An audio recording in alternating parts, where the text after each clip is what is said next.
Oh, I didn't see that. Well, how you doing? Let's get into some tape.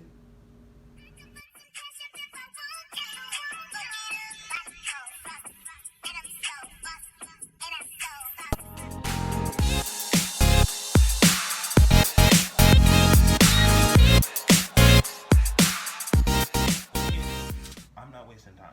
So, Fifth Harmony signed contracts. They owed the label 4 albums. They gave them 3 albums total. Trigger warning, I'm going to mention Camila. Get over it. She was in Fifth Harmony. So, when she left, they had released 2 albums. And then she owed Epic 2 more albums because the contract that they signed, they had to do 4 albums, whether that was together or individually. Now, Fifth Harmony as a group did 3 albums, so they still owe 1 more album to Epic Records. Now, when you sign a contract, they're planning on getting this base amount of money. And when you don't fulfill that contract, they don't get that money they planned for. And when they don't get that money they planned for, they're on a pit. And they're not going to be happy. So they're going to try to get that money by any means necessary. So, and by any means necessary, that means, yeah, they may fund you to get to put out an album and things like that. You know, they're going to give you the minimum, but they're not going to put money into you because they want you to bring in more money for them without them dishing out money for you.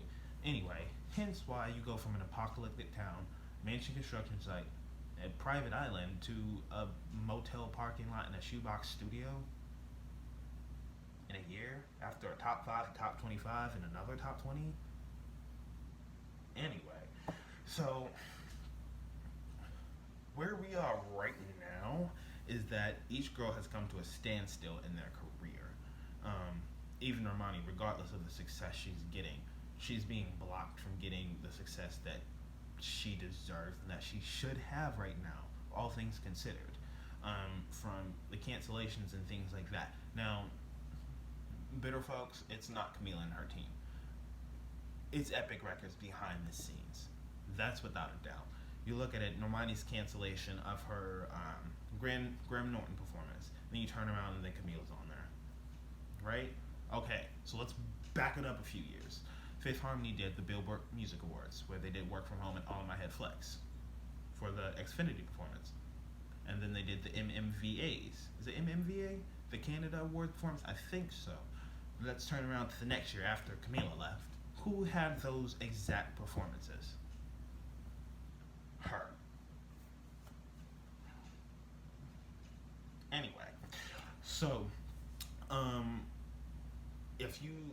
it's something that if you're not paying attention to detail, you're not gonna notice. If you're not keeping up like a stan is, you're not gonna notice. It's gonna seem normal to you. And then it's also gonna seem like people are being bitter when the reality is they just know the facts of the situation. Anyway, so each girl, Dinah is signed to Hitco. Hitco's Alli Reid's label. Alli Reid was the head of Epic Records, which she left. So ironically, it makes me question how that happened. Did Alli Reid make a deal or some sort? Because Alli Reid wasn't about nobody but Camila. Not all of a sudden he believes in Dinah Jane. I think he took whatever harmony he could because he knew at the end of the day, whether they were a group or a solo, at the minimum, they still were going to be successful. Their success, and even solo, their success is what a lot of artists wish that they could get, even at the minimum. Like, oh, Dinah Jane only got 1 million on this viewer, blah, blah, blah, blah. Bitches are struggling to get 500K or even 1,000. Not 1,000, 100,000. I know a rapper that's struggling to get 1,000. Anyway, so, okay, so we look at Lauren. She released Expectations and More Than That. So she kind of got at a standstill because they weren't sending her to radio, right? Okay, so she's had to fire her entire management. Ironically, so she was at a standstill, and if she was going to release something else after these 2 songs didn't go anywhere, mainly because of radio, it would have put her in a hole. They'd have been like, oh, she's just releasing singles, thought singles. It would have dug herself a hole, and she would have to work harder to get to where she wanted to be in her solo career, which is why Dinah Jane is where she's at. No shade at all, just tea. Well, did I lie? She really spotted up, and that's not what the people wanted. I'll get into some choreo. I'm Jane, baby. But that's besides the point. It's a circumstantial bop. Okay, if you have a little drink inside of you, or if you're doing choreography, it's gonna be a decent single. But it's not what the people wanted from her. So it gave off a bad first impression, and it put her in a hole, and now she has to work 10 times as hard just to get where she wanted to be. And that's her label's fault. I don't blame her. That's her label's fault. She was like, oh, it's the first song that I ever recorded. I just wanted to put it out as my transition to Fifth Harmony, blah, blah, blah, blah. That sounds like a label's excuse. That really does. Because I know Dinah Jane, and I know Dinah Jane is R&B. Normani and Dinah Jane, come on, from the music that they were listening to, even in Fifth Harmony, they were simply R&B through and through. So, yeah, anyway, that's that. Moving on to Alli. Alli's doing great. She's doing great. She's on Dancing with the Stars right now, and she's signed to Atlantic Records. She's in the best position right now, because even if Epic Records try to stop her bag, Atlantic Records, they're up here.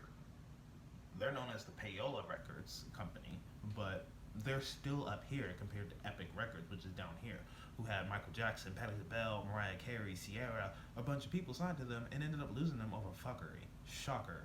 Not really. So it just sits back. It makes you think, because when you even look at the whole situation of Camila leaving, she said that they didn't plan to have group therapy to sit down and talk, but the girls claimed they did. What do y'all think happened? Very easily to tell. They didn't tell Camila. They were like, okay, we'll agree to this. Didn't tell Camila. Went on about their business because they wanted this girl to go solo. She was more profitable to them. Come on, she had the pop voice. They wanted to push a pop star. They didn't really believe in this group that had an R&B feel to them. That's why each girl is releasing something urban style, because that's who they are.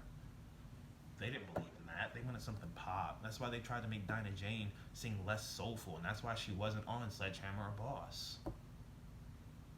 She was too soulful. Sure. But anyway, should have had Canola's success, should have been on that lead in Sledgehammer. And we know the tea on that. They didn't want it to be successful, because if that group became a success and all those girls succeeded, it would have taken away from the one person they thought was profitable.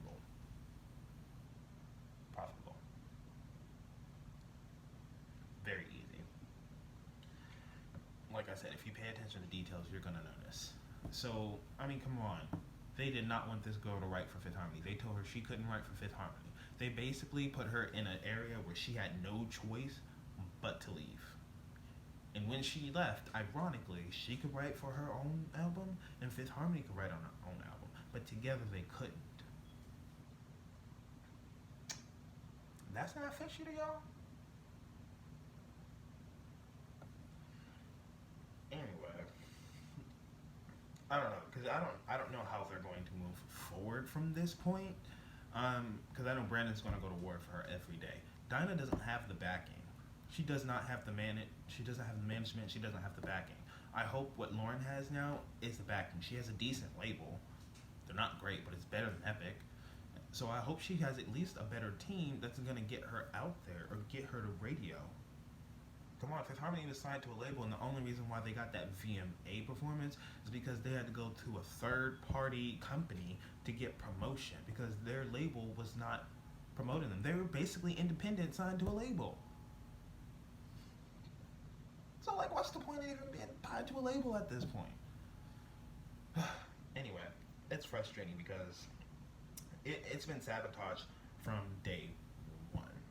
And I do believe that it's also because they want them to return to this Fifth Harmony base and give them another album, but also at the same time, I think it's because they don't want this girl Normani to overshadow what they built.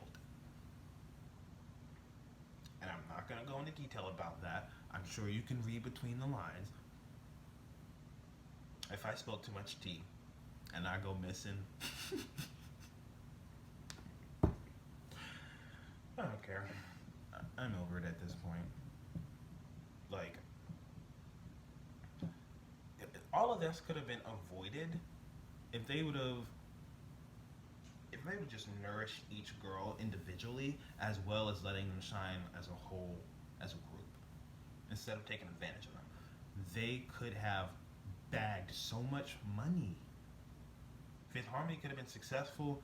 Come on, you released a Worth It Spanish remix and did all this stuff with Worth It, but when Work From Home comes out, you didn't release. It was at number 4. I know you like the cap, so why didn't you release a remix? Why didn't you could have done so much to get that to number 1, but you didn't want to, because like I said, that would have meant all of them would be successful, and all of them being successful is not an option for you, because that takes away from the one person you were pushing. Now why would you push one person instead of all 5 to get money from all 5? Doesn't make sense. That's how much they don't believe in groups. And you look at the Little Mix situation. You got Little Mix over here who they released an album. They literally released an album and then left their label after they released an album, because there's no excuse why you should have a Nicki Minaj collaboration and it not pop off. There is no excuse. Nicki boosts your song. Facts. Nicki boosts your songs at least minimum 50%. 50% better than what it was going to be doing. And Little Mix is, they've already charted. They've already pulled numbers in the US before. Not significant numbers, but they've been on the charts. So there was no excuse why that should have been peaking on the bubbling under. For a Nicki collab, gross. Stop it. Come on now. And the thing about it is Simon Cowell is not even out here vouching for these girls. Camille left. He was like, okay, I knew it was going to happen. Blah, blah, blah, blah. And the girls were sitting here fighting because they were like, we want this group to reach the maximum potential and not have our legacy be what every other girl group has been known to do. They wanted to do one more album with her. They wanted to do one more album with Camila, and that was it.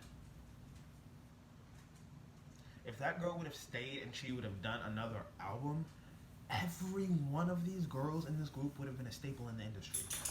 Every last one. Every last one. And she probably wouldn't have been able, she probably wouldn't have had to release 2 songs this week, a song this week, a song this week, fishing for a hit. You could have released one song and it could have been a hit. It could have been like that for each individual girl, but you wanted to be selfish and go do your own thing. You literally didn't want to wait that long. Like a year. One more. But anyway, that's the tea. We'll do a part 2 to this video, because there's too much tea about this situation.